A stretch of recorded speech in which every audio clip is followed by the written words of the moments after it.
Tuesday the 6th of October, it's New Season's Eve, and this is the One Puck Short podcast. 5, 4, 3, 2, 1. Puck Short.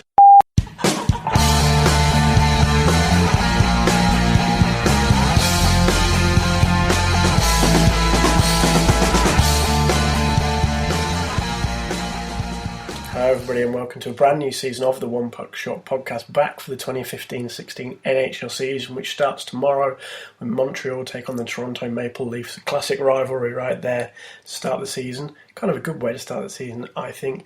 One which is full of questions. We've got the 3-on-3 overtime coming in. I like the 3-on-3 overtime, I have to say. I'm not a big fan of the shootout, so anything which eliminates the chances of going to a skills competition is fine by me. Certainly in the pre-season it seems to have gone pretty well.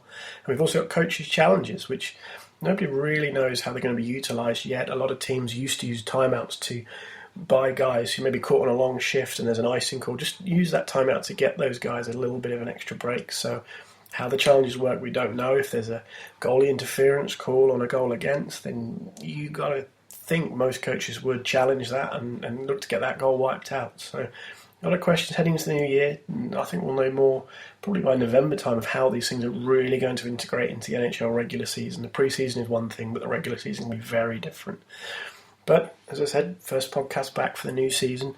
What we're trying to look to do is have a little look at all 30 teams over the next 30 minutes or so. So I've got to rush through some stuff, but I think it's worth doing as on the eve of this new campaign. So we'll start with the East. Big summer change in Boston. Pete Chiarelli out as the general manager. Don Sweeney comes in. Dougie Hamilton left for Calgary. Milan Lucic was traded. This is a Bruins team in a very strange spot. They had a bizarre off-season. Losing Hamilton is huge, especially so soon after losing Tyler Seguin. Chara is, in my opinion, noticeably starting to wear down. Last season it was very apparent injuries. And the big minutes he's played had started to wear on the big Slovak. How much longer he can play such a big role for the Bruins or any team is going to be under scrutiny this year. Losing, as I said, Hamilton as well, that blue line looks a lot weaker all of a sudden as a result.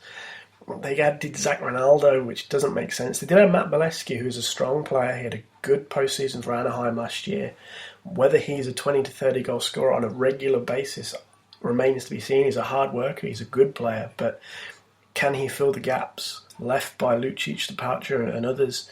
I'm not so sure. I think Boston may be approaching a crossroads where they need to decide what sort of a team they are and whether they need to move some of the senior guys like Chara on, recoup some good picks, recoup some good prospects, and start again in a couple of years' time.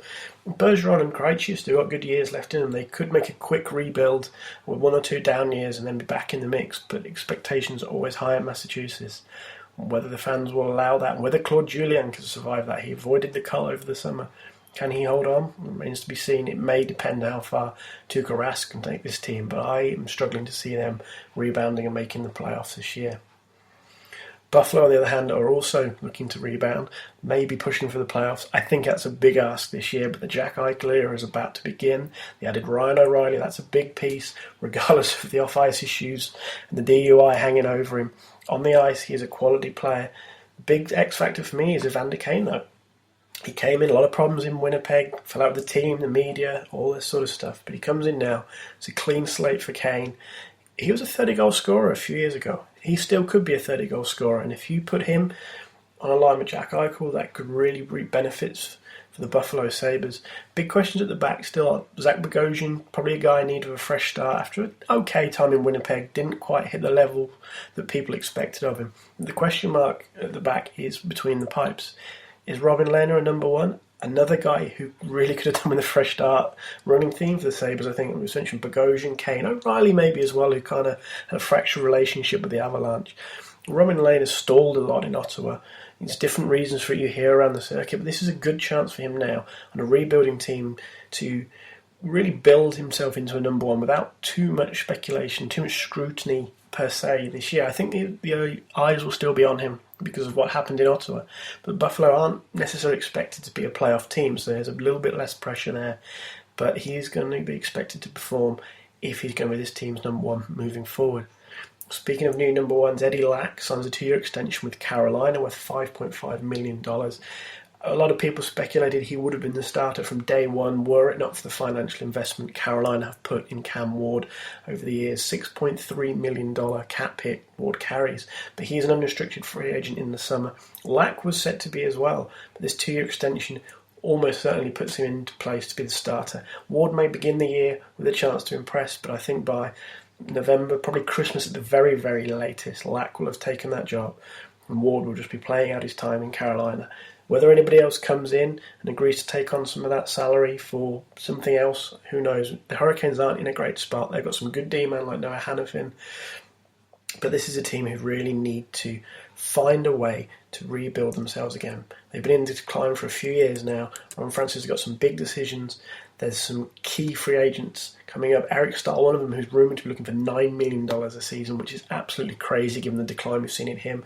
A bit like Chara we talked about earlier, Stahl has looked like he's been worn down by years of big minutes and big plays. But Jeff Skinner may have a better year, Jordan Stahl may have a better year. It will make the Hurricanes more competitive. That might not be a good thing.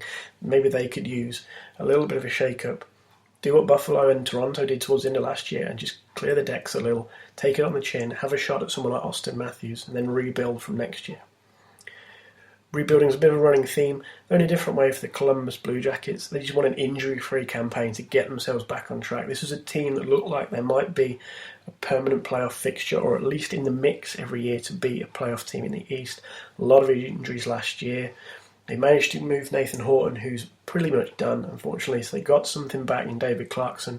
People may snigger about Clarkson's contract, but at least he's a warm body on the ice, and that was the big difference. They were paying Nathan Horton not to play. Columbus aren't the richest team in the world, so at least they are getting someone who is in the lineup. They had the cap space to take that on.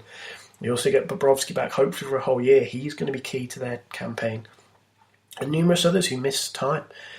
Brandon Saad also comes in to make the offense a little bit stronger. The goal scoring wasn't necessarily a problem for the Blue Jackets. It's defense they need to work on. And again, we come back to Bobrovsky having another strong year and hope for the defense moving forward. They obviously invested quite heavily in Denis Savard over the summer. But David Savard, sorry, not Denis Savard. But yeah, it's going to be an interesting time moving forward for the Blue Jackets. I think they'll be in the mix, but they have to be on the ball from the get-go. The biggest change in Detroit comes behind the bench. Mike Babcock moves on. We'll talk about him a little bit later. But Jeff Blashill moves up from Grand Rapids. Now, in the Red Wings system, this maybe isn't such a huge change. This is a team that prides itself on having the AHL affiliate playing in a very similar style to the big club to make the transition easier for the young players. Blashill was part of that. Babcock was part of that. Also, they used to talk. So this isn't a big stretch for Blashill to move up to be the Red Wings boss. But he's already seeing it. The Red Wings injury list is a problem. Datsyuk and DeKaiser will both list at least a month, maybe 6 weeks. That's going to hurt the Red Wings this year. This is a team of talent, but diminishing returns, I think. Franson's still not quite right. Zetterberg's had some health issues. He's still a quality player when fit, but he's had some health issues. If the back problems flare up again, it's hard not to talk about those with Zetterberg. Once they've happened once, they tend to come back. So it's going to be a tough year. Mike Green comes in on the blue line to solidify that. Jimmy Howard and Peter Mrazek will have a great battle between the pipes there. Florida, most improved team last year, I think. Great mixture of young stars. Aaron Ekblad won the Calder, Jonathan Huberdeau, Bukestad. And then they've got veterans like Jaromir Jagr. Everybody's excited about seeing the mullet come back. But for the Florida Panthers, the big thing about having Jagr is he has become a great veteran mentor. He did it in Dallas. He's done it at other clubs. Now he's working with guys like Huberdeau. Goodbranson can work with Willie Mitchell and Brian Campbell. And Dave Boland's in there to solidify things. He's not the player maybe he was before the ankle injury, but this is a team with talent, with ability, with experience, with youth. And they've got Roberto Luongo between the pipes, who's been one of the stronger regular season netminders probably for his whole career, even dating back to his first stint with the Panthers. They weren't a great team, but he was a great goalie even then. And he could take them a long way. Montreal, obviously, people talk about PK Subban and Carey Price at the back. Price, understandably, a lot of people's favourite to take home the Vezina Trophy again this year. He was out of this world. Probably won't be quite as stellar this year because it's hard to replicate that, but he is a very good netminder who's been getting better and better and better year on year. So that's a really plus for them. Their backline should be strong. They brought in Alex Semin on a very reasonable deal, it has to be said. He wouldn't be the first enigmatic Russian to excel in Montreal. And really, he needs to, or they need somebody to step up, because only Max Pacioretty was truly effective over the course of the season last year, and they can't lean on the new captain that much this year, in my opinion. He's a very talented scorer. He's a 30-plus goal scorer, but they need someone else to step up and to support him. Otherwise, he's just going to be targeted by other teams. Thomas Pekanic, very underrated in my opinion, and Alex Galchenyuk should be the 1-2 down the middle. A lot of people talk about Galchenyuk this year because he moved between centre and wing last year. He's got a big chance to become that number 2 centre that may be pushed to be the first line centre in the future. They're going to be key to that top 6, really making strides forward, I think. Pekanic, as I said, is very underrated in my opinion. And he needs to find his A game and really help push his club forward, because a lot of people think the Canadians have a shot at maybe challenging for a cup. And they could do if things work out, if their forwards collectively get it going this year. New Jersey, terrible year last year, still terrible this year. Got some good prospects in guys like Eric Jelinek, though, fantastic goaltender in Corey Schneider, and you can't blame Reece Shearer for some of the deals he's made. Lee Stempniak, $850,000, Yuri Tolusti, $800,000. They're great signings. They won't lift the Devils out of the basement, but they're solid signings. They could make the team at least a little bit more competitive. It's going to be a tough year for the Devils, though, in my opinion. And where they move forward is going to be interesting. They've got some rough deals on there. Travis Zajac was linked with Toronto. That's a bad deal right there. It's interesting to see where they go moving forward, because they've got some tough decisions to make again. Corey Schneider is a brilliant number 1 goaltender, and that gives you a solid foundation. I mentioned Eric Jelinek, Adam Larsson's finally started to come up his shell, but among the forwards, there's not a lot to get excited about, and that's a problem for this team. The Islanders prepare for their first season at the Barclays Centre in Brooklyn. A lot of expectations going into this year after a great season last year. Yaroslav Halak's day-to-day at the moment.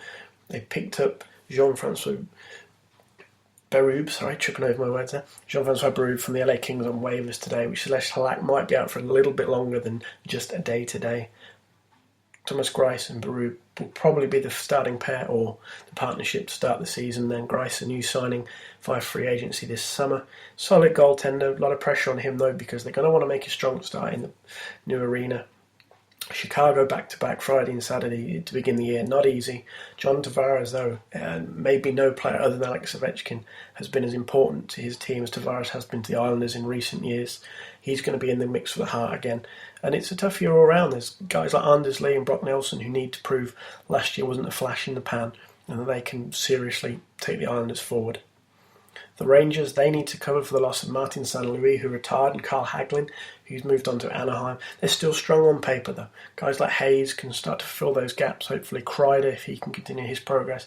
And having Henrik Lundqvist back for a full season is never a bad thing. They're still a strong side. Their window of opportunity is still open, I think, but they need to solidify a few areas. Maybe later in the year we'll see a couple of moves. Dan Girardi struggled a little bit against the speedier forwards in the AHL, so maybe they look to address that. Keith Yandel will be on board for a whole year, though. And hopefully they won't have as many injuries along the blue line. They had a few problems there last year with health. But again, still a very strong team on paper. I still expect them to be in the mix come season's end. Ottawa had a great finish to last season. Can they continue it? Well, some great kids again. Mika Zibanejad, Andrew Hammondov's had a pretty amazing hot streak last year. It may fall back to Craig Anderson now, who's not always the easiest guy to work with, but has in the past had these amazing seasons, amazing hot streaks, so the centres could stay in the mix. A lot of that may depend on if Bobby Ryan can finally find his form, though. He's not been quite the same guy since he arrived from Anaheim. He's not hit the same heights.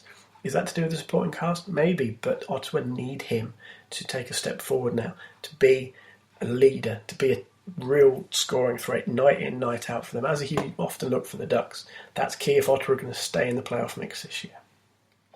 Dave Hackstall moves from the NCAA to become the head coach of the Philadelphia Flyers. That may be all this team needed. They didn't look great under Berube last year. Although he had a pretty strong 70-plus point year, Claude Giroux wasn't quite the same player a lot of people talked to or referred to him as a few years ago, and he was considered one of the best in the world. Now, Jakub Voracek's on a big-ticket extension. This is the issue in Philadelphia. It's cap space. Luke Schen's healthy scratch. Sam Gagner's a healthy scratch. I feel sorry for Sam Gagner. I like him as a player, but that's by the by here. They may have to trade Braden Shen to make space. Vincent Cavalier is an extremely expensive healthy scratch to have, and he's still on the books for a couple more years yet. This is where the Flyers' difficulties are going to come. They've buried Andy McDonald in the minors. As an Islanders fan, I saw probably the best and worst of Andy McDonald. He was a good depth defenseman on a low deal for several years for the Islanders. Injuries thrust him into a bigger role than he really was prepared to do. But it was enough to make the Flyers spend big money on the guy. And that brought a lot of expectation. He's not managed to live up to it, which is a shame for Andy McDonald, I think. But they had to find somewhere to make some salary savings. They did manage to train Chris Pronger to Arizona. But this is going to be an interesting year for the Flyers, especially after Steve Mason came on so well in the last couple of years. But can he keep that up? Can this team keep that up? Michael Neuwirth's a solid sign to support Mason. That was a big issue last year, which led to Jeff Reese leaving the club when he fell out with Craig Berube over the use of Mason when he was hurt. Yeah, interesting year for the Flyers. Could do very well, could be appalling. Pittsburgh's top-heavy lineup got even more top-heavy with the addition of Phil Kessel. This top six may be the best in the league, but the questions marks remain. The bottom six and the defence. Marc-Andre Fleury has been a very solid regular season goaltender for several years now. No issues there in my opinion. Can Eric Fair and Nick Bonino help flesh out that bottom six the way Brandon Suter had started to do? Well, yes, they could. On the blue line, can Chris Letang stay healthy? Olli Mata obviously had other health issues with the cancer, so that's almost an anomaly. This isn't like a repeated knee problem. So he'll be back. Scuderi's not the guy he was, though. This is an issue for the Penguins. We've got guys who can score goals. Lots and lots of goals. But they need to make sure that depth counts. I say Fair and Bonino and Dupuis may even drop into the bottom six this year when he's healthy again. They could make a big difference at forward. But on D, there are question marks, mainly over people's health. It's going to be hard to call how the Pens are going to be, I think. They could do extremely well, or they could flame out. Tampa Bay, a lot of people's favourites to win the Atlantic, with good reason. They went to the final last year. Guys like Johnson, Bishop, Hedman was phenomenal last year. He could be a Norris candidate again. What is there you can say at the Lightning that hasn't already been said in the last 6 months? They're a great team. They've got good depth. Eisman still may be finding his feet a little bit as GM. The Stamkos thing is lingering, that contract extension. A lot of people surprised he picked up Kevin Poulin off waivers from the Islanders, given that Poulin didn't have the greatest of time with the Islanders between the pipes. But it's hard to fault what the Lightning have got, especially when healthy. They could do very well again this year. Great speed, great coaching, John Cooper. Toronto start their big rebuilding project this season. Mike Babcock takes over behind the bench. Lou Lamoriello comes in as GM. Not many better guys out there than Lou to help direct a franchise. He had a rough couple of years in New Jersey at the end. A fresh start for him, though, is a big deal, I think. He needed it. I think this club needs a strong management personality like Lamoriello. They made strides under Burke. They maybe didn't get to the cup level that Brian Burke wanted, but he left the Maple Leafs in a much stronger position than he inherited it. Lamoriello can do the same, especially working with guys like Carl Dubas, Shanahan, Babcock. They all seem to be on the same page. Babcock's a great coach. They're keeping the kids out of it. I think that's a very valuable lesson learned from a few other teams, notably Edmonton, to keep the kids out of it and move forward with some of the experienced guys like Winnick. Looper will get a chance to show what he can do. It's a big year for Nazem Kadri. I'm a Kadri fan. Babcock could really make or break him and Jake Gardner. Morgan Riley, a lot of people are very positive for the future with good reason. And between the pipes, the battle with Bernier and Reimer is going to continue. Bernier starts tomorrow against Montreal and Friday at Detroit. Reimer, a UFA next summer, will start Saturday at Ottawa. Maybe they cash in on Reimer later in the year to a team who are maybe on the bubble, need some help in net. We'll see. Going to be interesting to see how that battle plays out. And finally in the East, the Washington Capitals. They added Justin Williams, Conn Smythe winner a couple of years ago, and TJ Oshie. Are they finally going to help the Capitals get over the hill? Well, that's a big question. This is a very talented team. Barry Trotz in his second year now. They've got strong goaltending. Holtby, he'll get a bit more support from Grubauer this year. He started 72 games, I think it was last year. He featured in 73. Nobody played more games, faced more shots, made more saves than Holtby. And he looked fresh enough in the playoffs. But with Philip Grubauer stepping up, he'll get a little bit more relief. That's big for him. But is this team ready to take that step? I like Carlson. I like Alsner on the blue line. Can they? That's the question again. Can they make that step? Ovechkin's got an incredible scoring record. Backstrom's flourished into one of the best playmakers. We said Williams and Oshie have come in. Williams' playoff pedigree is beyond question these days. I think he's more from a solid scorer to a postseason guy in Los Angeles. So it's interesting. They were my pick to come out of the East last year. They could do the same again this year, or they could fall short again. It's tough to call with the Capitals. They're a team that could do extremely well or fail completely. Moving west, we go to the Anaheim Ducks, whose general manager Bob Murray seems to be practicing some sort of voodoo or witchcraft, because every year he makes the team a little bit better, in my opinion, but keeps a ridiculous amount of cap space available. This year they added Kevin Bieksa, Carl Hagelin, Anton Khudobin and Mike Sorrentorelli. They got great low-risk, high-reward deals on Chris Stewart and Sean Horkoff as well. They had to move some guys. James Wisniewski departed. We talked earlier about Matt Bolescu, and they've still got $7.3 million in cap space there. This is a heck of a team. Perry, Getzlaff, Kessler right at the top there. Jakob Silverberg, he's skating again after his run-in with Rafi Torres in the preseason. We'll talk about that a little later. Cogliano's becoming a solid winger. It's just a really strong team, I think. There's lots of depth there. Maybe didn't shine as much as they would have liked. They're very heavy reliant on Getzlaff and Perry. To a slightly lesser extent Kessler. They need guys like Hagelin and Silverberg to take that next step. But you'd still fancy them to win the Pacific, maybe the conference. You'd still fancy them to go a long way. Bieksa's an experienced D-man, love him or loathe him. Fowler's coming on nicely now. Stoner's a solid pickup. Vatanen, Lindholm, these are good D-men they've got. They move the puck well. And between the pipes, a lot of people are down on Frederik Andersen. I quite like the Dane. He's 26. He's a restricted free agent next year. It's a big chance for him now, especially with John Gibson waiting in the wings. Prove the point. Prove he belongs there. And it's a big year for Andersen, but I think he's got a little bit better each year we've watched him. I think he could come up trumps for the Ducks this year. Arizona, the youth movement is fully underway.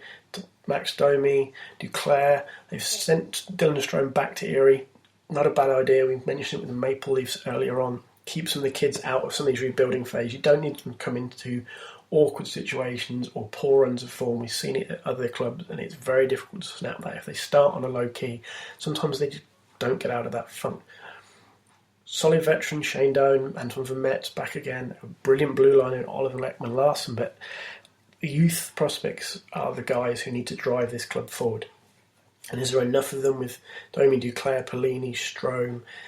It's simple as that. Is there enough of these guys to drive enough hope to keep people interested, to make the Coyotes a competitive team? They seem a little bit more settled financially in terms of ownership. Nothing is guaranteed, and if this team falls off the map and people lose interest, well, then who's going to fight to keep the Coyotes in Arizona? And then the buzzards start circling again. Calgary, fantastic year last year. Dougie Hamilton comes in. Bit of a goaltending controversy going on right now. I've got Johnny Ortio, Ramo, who will start their first game, and Jonas Hiller. I am shocked to hear that they might trade Jonas Hiller, because in my opinion he is at the moment the best of the three, and Hiller and Ortio would be the perfect combination, because Ortio can then succeed Hiller in a year or two's time. It'd be Ramo move. Problem is, it's the contract. It's quite a heavy one, especially for a guy who's probably a 1B goalie at best. But the Flames are in a decent place. Giordano's fit again. Brody, Monahan, Johnny Hockey, Johnny Goodrow. Big question is over whether Yuri Hudler can have another great year like he did last year. He made everyone around him better. He was the team's leading scorer. He really broke out last year. But he's a veteran guy now, and they need him to have another strong year to help the Flames maintain that momentum under Bob Hartley. Chicago had the post-cup clear-out yet again. Chris Versteeg traded away again. They also lost Patrick Sharp, Johnny Adu and Brendan Saad, who we mentioned earlier, going to the Blue Jackets. Can they still compete? They brought in Trevor Daley. That's not a bad replacement for Doya. They've still got a lot of talent in this lineup with some of the prospects they've got coming through. Hossa, Taves. Patrick Kane's a big question mark because of what's happened over the summer. I'm not going to get too deeply into the legal side, because at the end of the day the legal process will play out.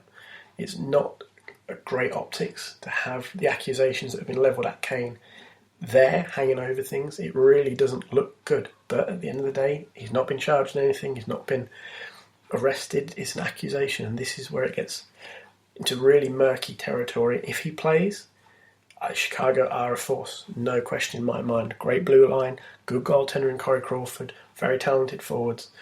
If Kane is taken out of the lineup for whatever reason, that obviously hurts them quite a lot. The ugly truth is, though, if he is taken out of the lineup and they get the cap space back, there's options for them to then make moves.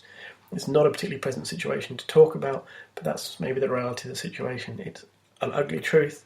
It's not a comfortable situation, but Chicago is still a strong team as they are right now. Colorado. Difficult year last year after having such a fantastic first year under Patrick Roy, who turned 50 this week. I think the team is slightly better this year for the additions of guys like Zadorov and Bolshemin. Ryan Wright is a big loss, but they filled some holes. They've added some decent players. Big question is whether the blue line is better. It needs to be a little bit better than it was last year. And some guys can find their scoring touch. Nathan McKinnon and Matt Duchene both took a step back last year.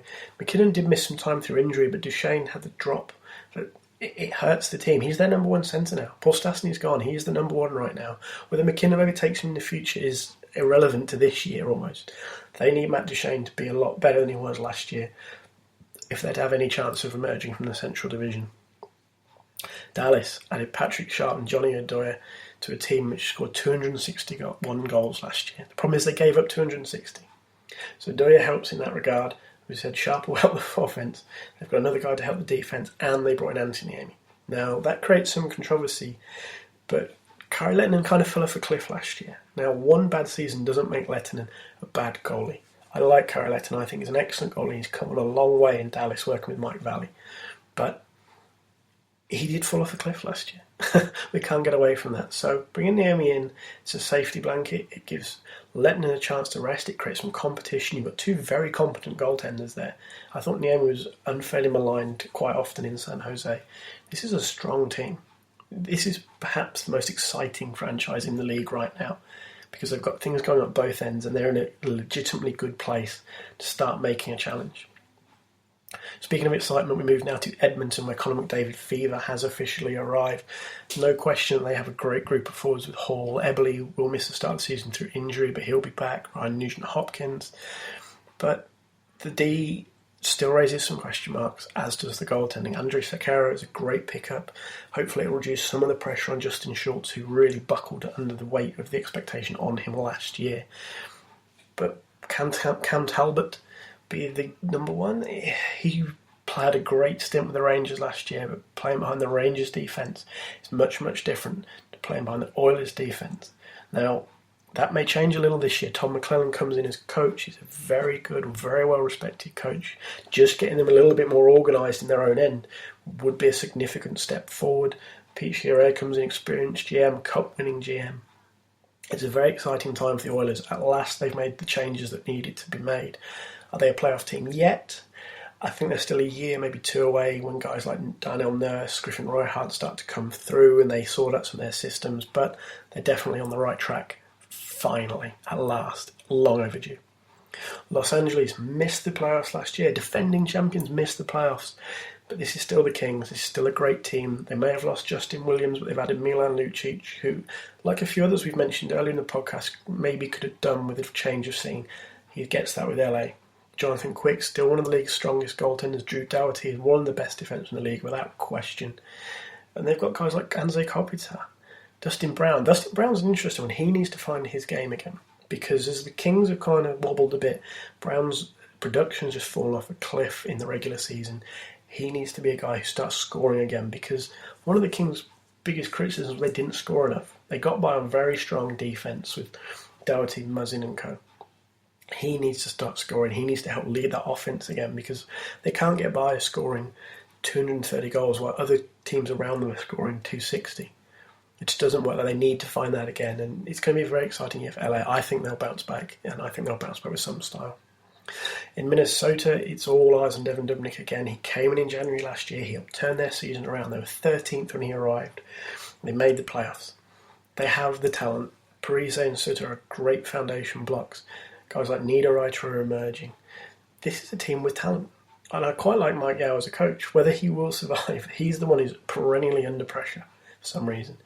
If they get more out of Thomas Vanek, though, that goes a long way. He's made comments saying, he tried to do too much. The guys around him weren't, suited to his style. They weren't giving him the puck where he needed it to score the goals. And, well, maybe they shouldn't have signed him. But he's there. This is a team with talent. If they get the goaltending again that they got from Dubnyk last year and earn him a pretty big extension, then the Wild could be a dark horse. I don't know if I'd call them an out-and-out contender, but they could be a dark horse. Nashville, talking about strong defences and strong goaltending. I don't think any team in the league has a better blue line and goaltender combination than the Predators. Weber, Jones, Yossi, Pecorino back there. If everybody stays healthy, that's a hell of a defence.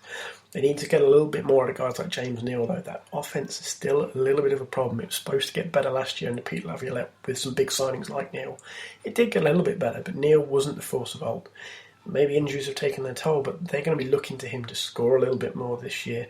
Mike Ribeira's back again, a rather unpleasant summer for Mike Ribeira. He's not won any friends on that one, but he had a decent year on the ice for them. And for the Predators trying to stay in the playoffs, hang in there in the Central Division, it was an ugly situation, but an ugly business decision.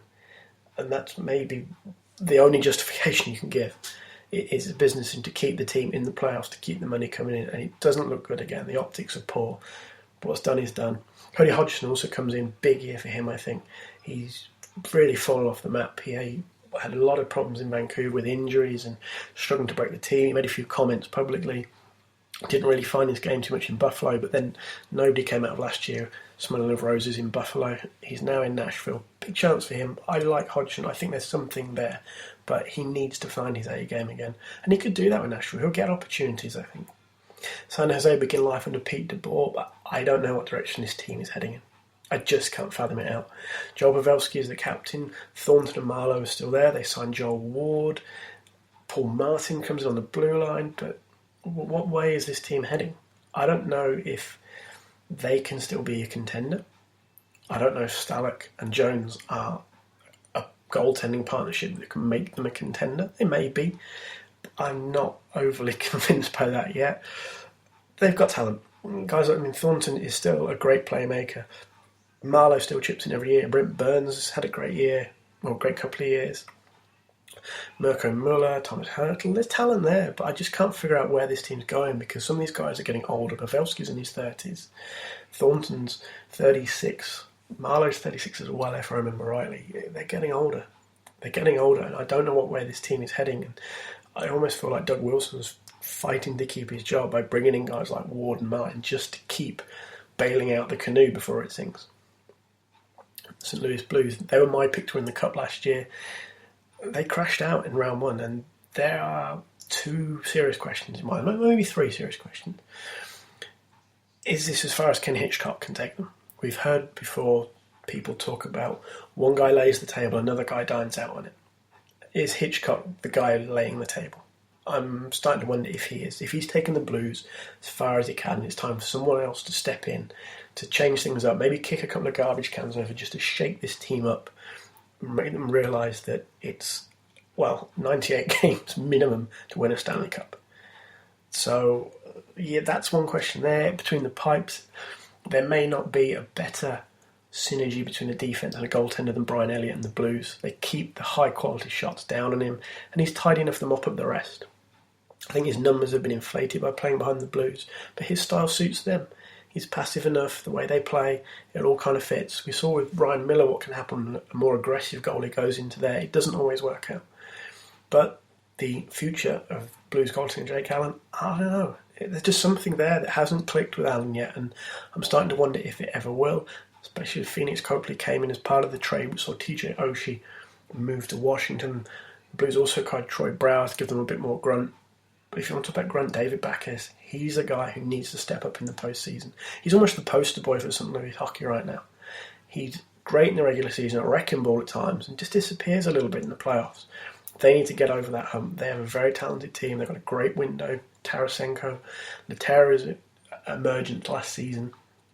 They could do very, very well, but there's a couple of things they just need to address to be that team to lift the cup. Finally, Vancouver. Well, what can you say about Vancouver? Horvat maybe had a little bit of a slow start. Looked great in the preseason. Big guy now. Probably second line centre this year, but this feels like a team that will go as far as the Sedins can carry it. They had some good chemistry with Verbata last year, but there wasn't a lot of scoring beyond that top line. Radim Verbata's probably dropped down a little bit. Brandon Suter's been skating on their wing in this pre-season. I like Suter, as I mentioned earlier. Interesting to see how the Canucks go here. Miller's still a good goalie, but he's an older guy. Bieksa's moved on. Not necessarily guys stepping in at the back though to relieve Bieksa and Edler. It's such a strange club. Markstrom may surpass Miller this year, but if you look at his numbers, you wouldn't bank on it. He's really struggled to adapt to the NHL. Again, people were talking pretty positively about him moving into this year, but who knows? It really does, to me, still feel like a team heavily reliant on the Sedin twins. And when they decline, because they haven't really declined massively, their numbers have taken a step back a bit, but they're still almost point per game players. When they seriously decline or retire or whatever, what are the Canucks going to do? So they really need to see a lot of progression from Horvat and Vertinen over the next 12 months, let's call it, to allay some fears in Vancouver. Finally, the Winnipeg Jets, who surprisingly, in my opinion, made the playoffs last year. I thought they'd finish rock bottom in the Central. I didn't think they would do as well as they did, but it's amazing what happens when your goaltenders learn how to stop pucks. They've got a couple of great goaltending prospects, Eric Comrie, for example, but Pavlich and Hutchinson are the guys there this year. They need to maintain that high level of play they established last season. Can they do it? That remains to be seen. The team in front of them, I still don't think they've got a lot of depth, but they have got talent. Bufflin, Ladd, Scheifele's a year older, Trouba. If Tobias Enstrom can find his A game again, which he hasn't really done in Manitoba, if he can find that same offensive output, let's say, that he used to have, that's a real boost to this team. But again, it all comes back to that goaltending. Hutchinson looked great at times last year. Pavlich looked like a genuine number one, a guy who was finally rewarding the team's faith in him as their starter. He's got to maintain that this year. That could be the key, because ain't many teams going to take him on in a trade if he falters. One puck short. Just to wrap things up now, some news and notes items. Raffi Torres suspended for a whopping 41 games after his blindside hit on Jakob Silfverberg during a preseason game with the Ducks. This is a guy who's a repeat offender. I think it's 9 suspensions or fines in the past.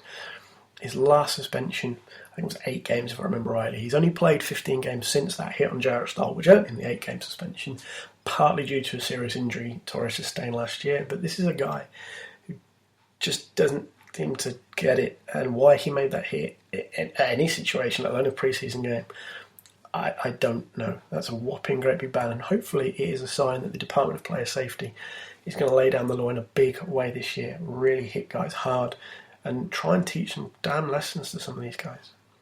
The other one is Zach Kassian, who will enter stage 2 of the substance abuse program. Suspended without pay while he's in the program. Apparently he went through stage 1 before Jim Benning took over as the GM of the Vancouver Canucks. I saw that earlier on Twitter, which came as a little bit of a surprise, though I guess in the circumstances perhaps not if he's going straight into stage 2. Kassian is a guy that frustrates me because I think he's got a lot of talent. He's got great size, he's got good hands. He had a really good run of a few weeks there with the Sedins in Vancouver, but he just can't put it together. He's very frustrating. He should be a great all-round power forward with, a serious offensive upside, but he just can't seem to get it. Now, obviously, he's in the substance abuse program. He's also got a broken nose and a broken foot from the car accident, which led to this whole situation. Is he in last chance saloon? You've got to wonder, because if this is the kind of baggage he's going to bring with him, then teams are going to get turned off to this guy fast. This is his 3rd club now. He's not that old. As I said, these things spread, and it's going to start turning teams off if team after team after team are just passing on this guy. Someone else might give him a shot, maybe, just because that upside might be there and they think they can do it as a reclamation project. But I don't know. That about wraps it up for this show. Thank you very much for joining me on the One Puck Short podcast this week. Hope you enjoyed it. You can get in touch. You can follow me on Twitter at RobMcGregor35. You can email onepuckshort@gmail.com. You can find the blog onepuckshort@wordpress.com. I've put some season previews up there for each of the 4 divisions. And you can also like the Facebook page, facebook.com/onepuckshort. As I said, thanks again for joining me on the first episode of this new season. I've got some great guests lined up for the coming weeks already, starting next week. I'm not going to spoil it though. I'll keep you on tenterhooks for that one. So thanks again for joining me. Take care. I'll speak to you all again very soon.